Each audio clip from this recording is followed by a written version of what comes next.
கேரட்ல குட்டியா ஒரு கிரேவி பண்ணி செம்மையா சாப்பிடலாமா? அதுக்கு ஒரு கடாயில 2 டேபிள் ஸ்பூன் ஆயில், எண்ணெய் நல்லா காஞ்சதுக்கு அப்புறமா 1/4 டீஸ்பூன் கடுகு, கடுகு நல்லா பொரிஞ்சதுக்கு அப்புறமா அம்மியில வச்சு இடிச்ச பூண்டு சேர்த்துக்கலாம். நம்ம போட்ட பூண்டு கோல்டன் பிரவுன் கலர்ல வர வரைக்கும் வதக்கி விட்டுக்கலாம். இப்போ இதோட 2 பெரிய சைஸ் வெங்காயத்தை குட்டி குட்டியா கட் பண்ணி சேர்த்து வதக்கிக்கலாம்.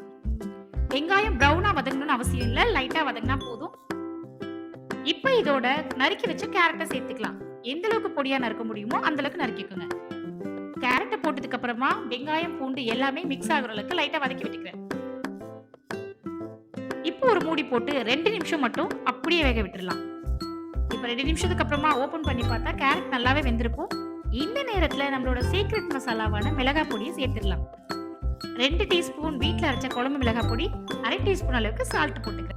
மிளகாய் பொடியோட பச்சை வாசனை போற அளவுக்கு ஒரு 2ல இருந்து 3 நிமிஷம் வதக்கி விட்டுக்கலாம். இந்த மிளகாய் பொடி எப்படி வீட்லயே அரைக்கிறதுன்னு சொல்லி ஆல்ரெடி நம்ம சேனல்ல வீடியோ இருக்கு. வேணும்ன்றவங்க டிஸ்கிரிப்ஷன்ல லிங்க் கொடுக்குறேன், செக் பண்ணி பாருங்க.